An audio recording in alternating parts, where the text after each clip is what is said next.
What happens when nothing goes wrong? No fight, no goodbye, no emotional collapse. Yet she suddenly feels you slipping out of reach. The moment you stop needing her, not emotionally, not mentally, not for validation. That shift doesn't feel like confidence to her at first. It feels unsettling because it changes the way she thinks about you and about herself. In this video, we'll uncover the way she thinks when you don't need her, and why that quiet change rewrites the entire emotional dynamic. If this resonates, make sure to like the video, subscribe to the channel, and let's begin. Confusion comes first. Number 1. Confusion comes first. At the beginning, confusion is the first thing that enters her mind. Not relief, not empowerment, not even clarity. Confusion, because what she expected to happen didn't.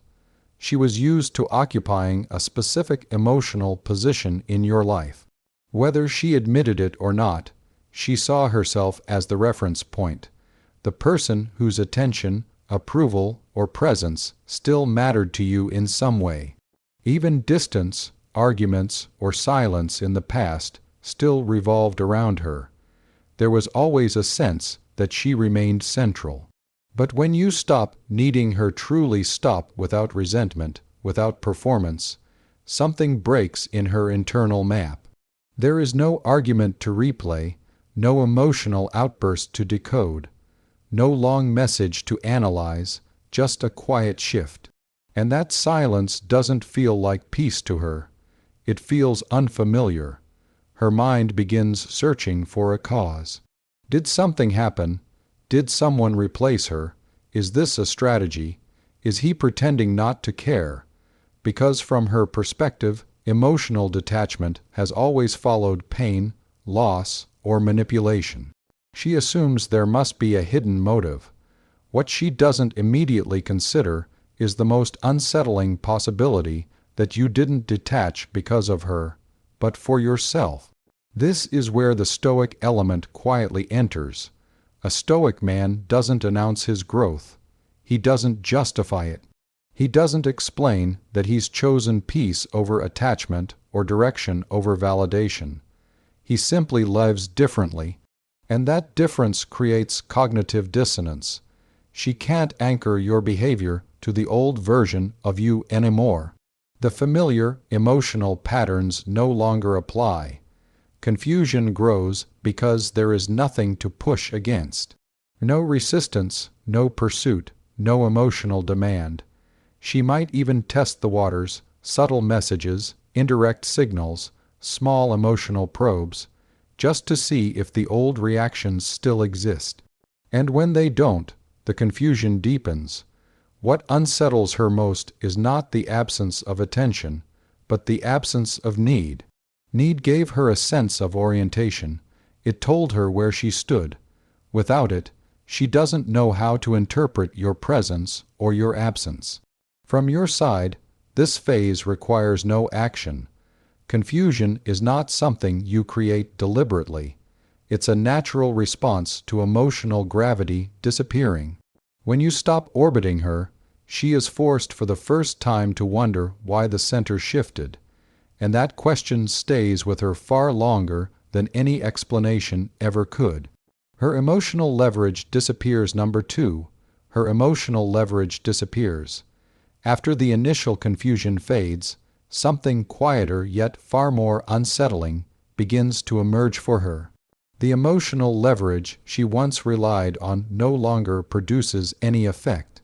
This shift does not arrive with drama or sudden confrontation, but unfolds gradually and unmistakably as the pauses she once used to create tension no longer draw you forward. And the distance that once provoked pursuit now meets an unmoving stillness. The silence on your side no longer feels calculated or temporary, but carries a sense of finality she cannot quite name. And that uncertainty lingers longer than any argument ever did before. Even in moments when you remained outwardly calm, there was an undercurrent of engagement she could feel. She understood that pulling back would eventually invite a response questions, reassurance, emotional effort, and that predictable response gave her influence. Emotional leverage does not require cruelty or intent. It only requires reaction. As long as you adjusted yourself around her emotional shifts, re-entered your behavior in response to distance or warmth, power remained quietly in her hands. Now that power dissolves, she notices it first in small, almost dismissible moments. A delayed reply that carries no tension. An interaction that remains calm without seeking closure. A neutrality that feels unfamiliar and oddly unsettling. There is no emotional correction coming from you. No attempt to stabilize the dynamic or restore a previous balance, and discomfort begins to surface because leverage only exists when the other person needs something in return. Validation, closeness, certainty, or control. Stoic philosophy captures this with precision. Power is not created through force, but through restraint. Where there is no reaction, there is nothing to guide or manipulate. When you stop rushing to fill emotional gaps, the ability to influence you through distance or availability quietly collapses, and that loss is deeply disorienting. She may attempt to test the dynamic again through subtle shifts, a warmer tone, a softer message, a hint of vulnerability, not necessarily out of renewed connection, but to confirm whether the mechanism still works. When your presence remains steady, respectful, and unchanged, the realization settles in with weight as she understands the shift occurred not because you took power, but because you stopped offering it, leaving her standing before a door that once opened effortlessly, now without a handle. Pause here and reflect on what this shift truly represents, not for her, but for you. Notice how the absence of reaction alters the dynamic more powerfully than any explanation ever could, and how calm replaces the need to prove or pursue. If this resonates, share your thoughts in the comments or simply leave. I govern myself below to acknowledge that recognition. She replays the old version of you. Number 3. She replays the old version of you. Once her emotional leverage fades, her attention instinctively turns backward, not toward the relationship itself, but toward you, or more precisely, toward the version of you she once believed she understood. Her mind begins replaying familiar patterns and predictable reactions, remembering how you used to check in, how you once sought reassurance, how her silence would eventually draw something out of you, and those memories return, not because she misses the past, but because the contrast with the present feels impossible to ignore. The tension she feels does not come from longing for what was, but from noticing what is no longer happening, from realizing that the rhythms she once relied on have simply stopped. She starts comparing timelines, measuring the man who used to reach out against the man who now remains still, the one who reacted emotionally against the one who stays calm.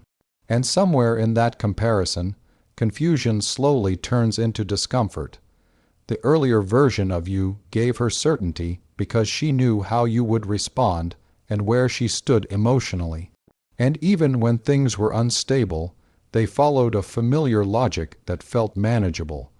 Now that familiarity is gone, and its absence creates unease rather than clarity. She may find herself revisiting old conversations, scrolling back not to relive intimacy, but to search for proof that you once cared more, that the shift must be temporary, that the man she remembers still exists beneath the surface. Yet each memory only sharpens the contrast because the past version of you feels emotionally available while the present version appears grounded, centered, and self-contained. This is where a quiet stoic truth asserts itself. Because growth does not deny the past or rewrite it to protect pride, but reframes it through evolution. When someone witnesses that evolution from the outside, it creates psychological tension since the two versions cannot be easily reconciled. She may wonder whether pain hardened you or whether someone else replaced her. But the most unsettling realization is simpler and heavier. You did not become colder, you became complete. The effort she once depended on is no longer required. And replaying the old version of you becomes her attempt to understand the present through the past until it becomes clear that what changed was not the situation but you. Your calm feels unnatural. Number 4. Your calm feels unnatural. At this stage, what unsettles her most is no longer your absence, but the composure with which you carry yourself through it. Your calm does not follow the emotional script she expected, because there is no bitterness in your tone, no quiet resentment hidden between words, no emotional aftershock that confirms she still has influence over your inner world. Instead, there is steadiness, and from her perspective, that steadiness feels unnatural, almost suspicious because it contradicts everything she associates with loss. In her understanding, emotional distance should leave residue. There should be frustration, an urge to explain, some visible struggle that signals something meaningful was taken away. Loss in her mind is supposed to be dramatic, heavy, and marked by turbulence. So when she sees you moving forward without emotional chaos, her mind resists accepting it as real. She wonders whether you are suppressing something, whether the calm is an act, whether the weight will eventually surface, but it doesn't. And that unanswered question lingers. This is where a quiet stoic reframing takes place. To a stoic man, loss is not something to perform or carry as an identity. It is not proof of depth, nor a wound that must be displayed. It is simply information, a change in circumstances that is acknowledged, integrated, and then released. When you embody this perspective, your emotional neutrality communicates closure without hostility and acceptance without surrender, a kind of strength that does not ask to be seen. She may initially interpret this as detachment, assuming you have shut down or become indifferent. Yet indifference feels empty, and your presence does not. You remain engaged with life, grounded and focused without needing to demonstrate that you are okay. There is no sharp edge to your silence, no attempt to prove anything, and that is what makes it unsettling. Calm without bitterness suggests clarity, and clarity implies that you did not lose control but gained it.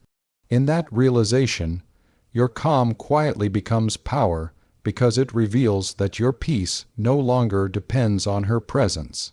Number 5. She tests the silence.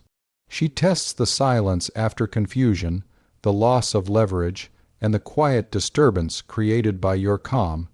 She reaches a subtle turning point where silence begins to feel intolerable. And instinctively, she tests it not openly, not directly, and rarely with the intention of true reconnection, but through something understated and almost deniable. A short message, a reaction on social media, a neutral check-in that carries just enough familiarity to feel deliberate without exposing vulnerability. It is not closeness she is seeking, but confirmation, a need to know whether she still matters in the way she once did, whether your emotional availability can still be accessed without risk or effort. Silence creates uncertainty, and uncertainty invites testing. So the message is not meant to reopen the story only to see whether the door is still unlocked. From her perspective, any reaction would be sufficient. A quick reply, a subtle shift in tone, a trace of emotional movement that would signal the silence was temporary and the calm merely a pause, confirming that she still occupies space in your inner world. This is where many men unknowingly undo their own progress, mistaking reaction for connection. A stoic man understands the difference between reacting and responding because reaction is automatic, driven by habit, hope, or unresolved attachment. While response is deliberate, shaped by clarity and intention, when she tests the silence, the Stoic answer is not coldness, but discernment. You do not rush to fill the space or explain yourself, nor do you mirror her energy to provoke meaning.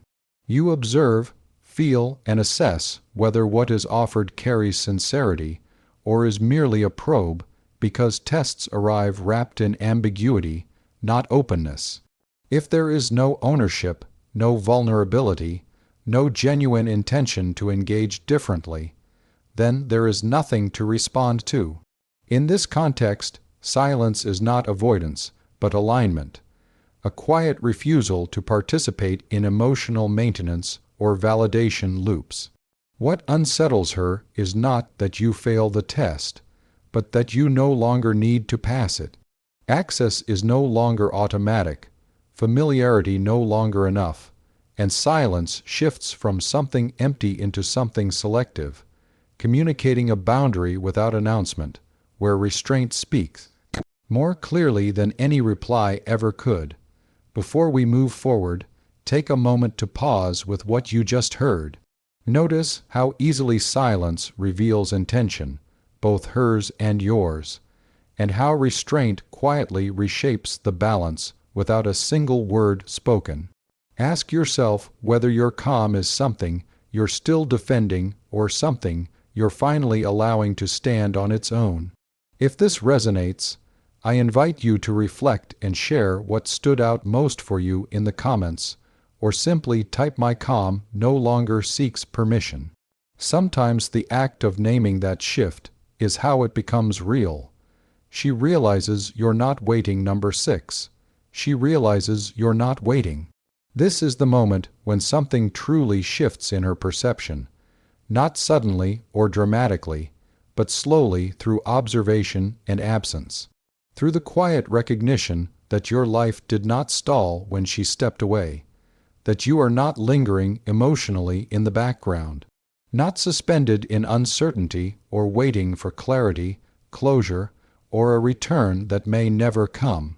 For a long time, even distance felt temporary to her because she assumed silence meant anticipation and space meant patience, believing that no matter how quiet things became, you were still oriented toward her, holding position until she decided what she wanted. Many men do exactly this, ending outward pursuit while remaining inwardly paused, keeping emotional space open for someone who has already moved on. And she unconsciously expected the same pattern to apply to you. But gradually, she begins to sense that this is not what is happening. There are no signs of stagnation, no emotional breadcrumbs left behind, no subtle attempts to remain relevant in her orbit. And instead, your energy feels directed elsewhere, forward rather than backward, which carries more weight than any explanation ever could. Waiting, after all, implies attachment, and attachment suggests the story is unfinished, that the ending is still negotiable. Yet Stoic discipline rejects this orientation entirely.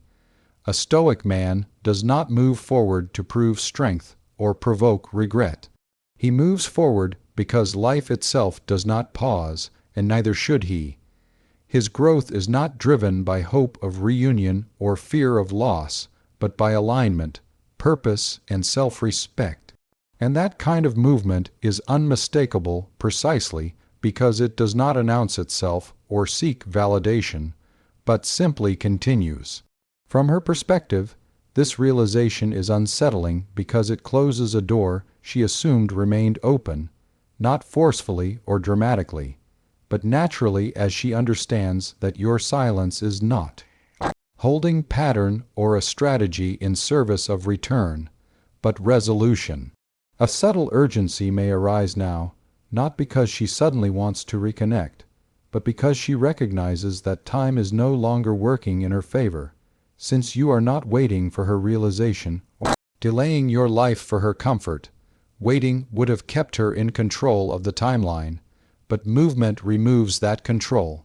And the quiet truth settles in that, if she ever returns, It will not be to a man who paused his life for her absence, but to someone who became someone else while she was gone, revealing that your silence was never emptiness, but momentum. Your absence gains weight. Number 7. Your absence gains weight. There was a time when your presence felt natural and familiar, not because it lacked value, but because it had become predictable. You were there consistently, emotionally accessible, and steady in a way that made your role in her life feel secure and unquestioned. When something is always available, the mind stops measuring its weight. It becomes part of the background, something assumed rather than consciously appreciated. This is not neglect. It is human psychology at work. But once your presence is removed with dignity, the emotional landscape changes. Your absence does not register as emptiness at first. It registers as pressure. The space you once occupied does not immediately invite replacement. Instead, it creates awareness. She begins to feel the missing stability, the quiet grounding that once existed without demand or recognition. What was once invisible becomes noticeable precisely because it is no longer there. This is where Stoic restraint transforms absence into significance. You did not disappear in chaos or retreat in bitterness. You did not announce your withdrawal or weaponize silence. You simply stepped back calmly without emotional noise, without forcing an explanation. That kind of restraint carries meaning. It communicates self-respect, emotional control, and a clear internal boundary. Stoicism teaches that what is withdrawn deliberately and without drama gains gravity because it signals that your presence was a choice, not an obligation. As time passes, she begins to reevaluate moments she once overlooked. Not dramatic gestures, but the subtle ways your presence affected the emotional tone of interactions. The steadiness, the reliability, the sense of calm that existed simply because you were there. These realizations arrive quietly, often during moments of stillness rather than longing. Because absence creates contrast, and contrast creates clarity. Your absence now speaks in a way your presence never had to. Not through accusation or emotional pressure, but through consistency. It tells her that you did not leave impulsively, nor were you pushed away. You chose distance with intention, guided by self-alignment rather than reaction. And that choice reframes how she remembers you, not as someone who faded, but as someone who withdrew with purpose. In Stoic terms, dignity amplifies silence. It gives absence, structure, and meaning. Once absence carries weight, it cannot return to being taken for granted again because restraint has permanently altered its value. Number 8. She questions her own position. At this stage, the focus subtly shifts away from you and turns inward, not in a dramatic or defensive way, but quietly, almost uncomfortably. If you truly don't need her, she begins to ask herself why. Not why you left, not why things ended, but why her presence no longer seems essential to your sense of direction or stability. This question doesn't arise from anger or wounded pride at first. It arises from disorientation. For a long time, her position in your life felt defined and secure. Even during distance or conflict, she knew where she stood emotionally. Now that certainty is gone. What unsettles her is not rejection, but irrelevance. Not being pushed away, but no longer being required.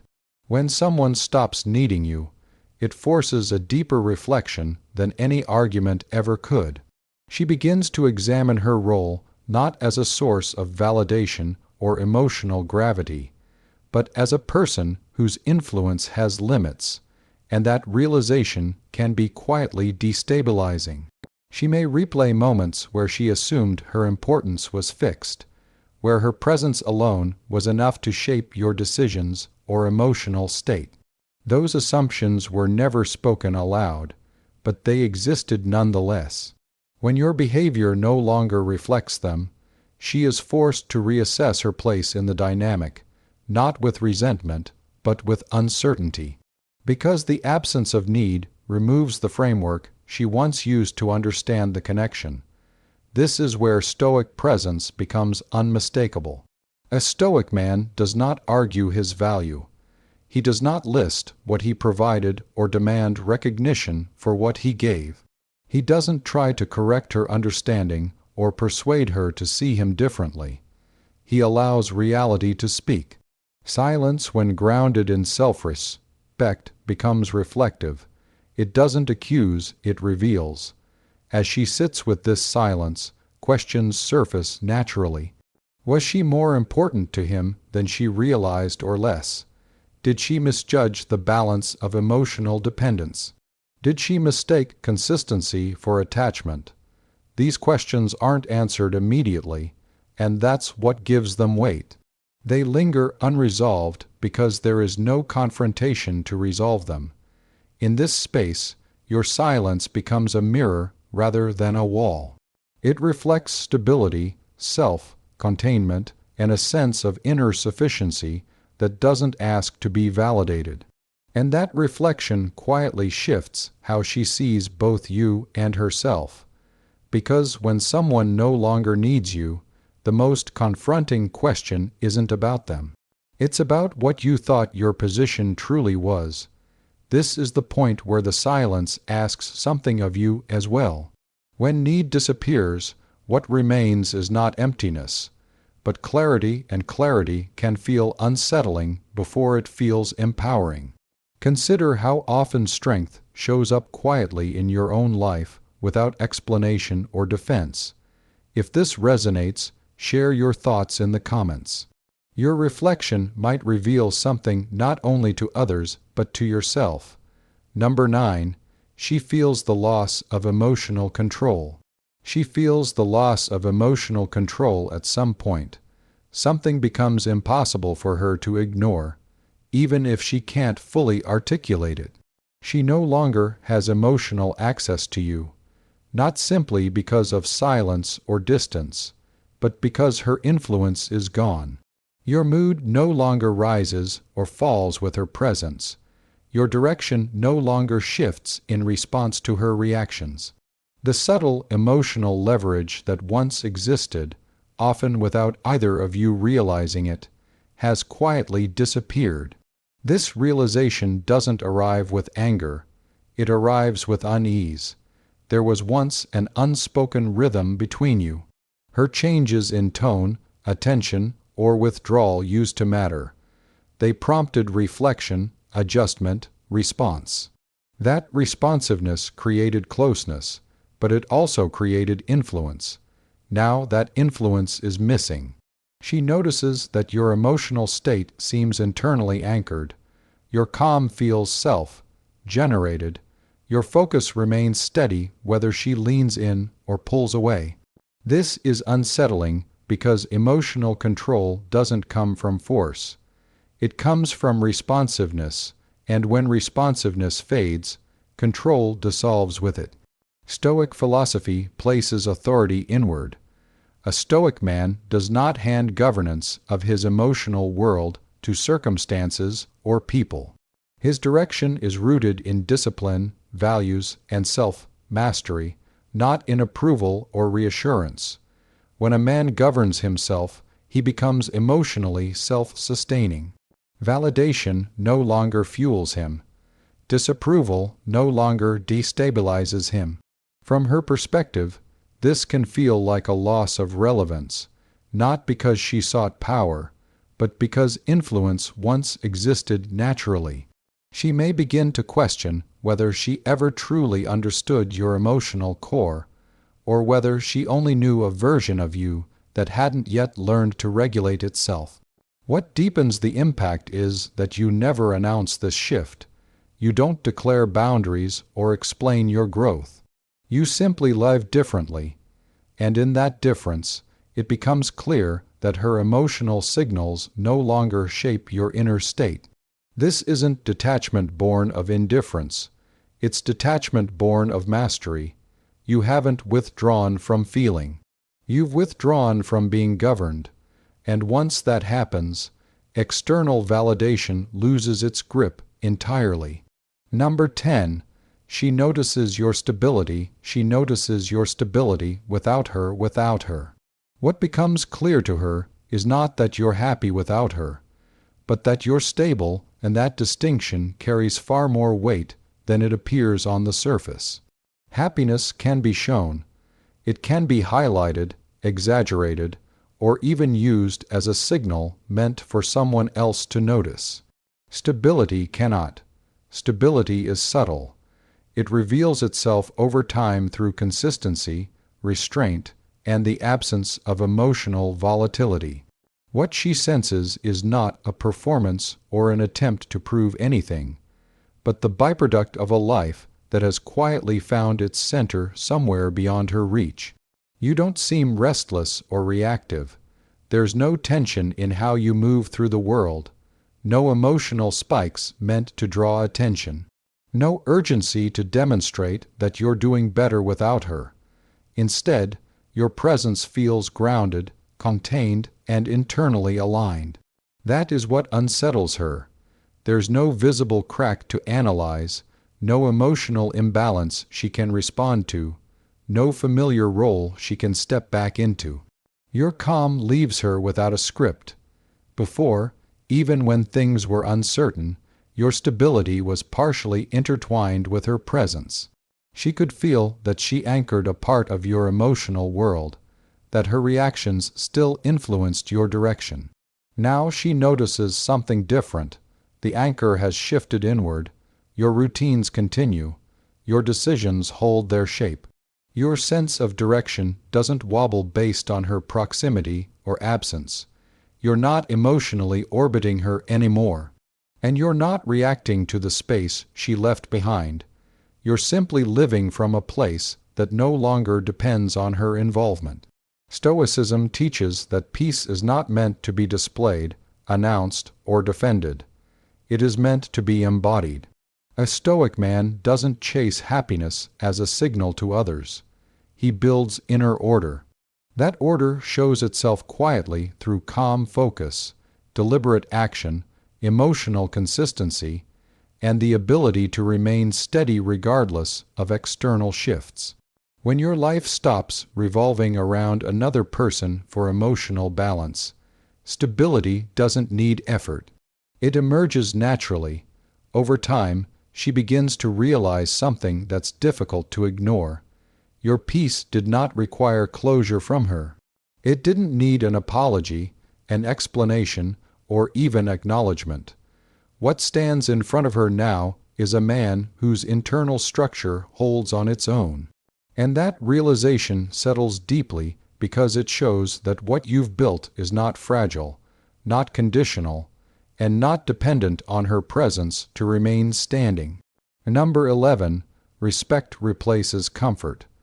Respect replaces comfort. What ultimately changes is not how she feels emotionally, but how she perceives you at a deeper level. The comfort that once existed between you begins to fade not because something was taken away, but because dependency is no longer present.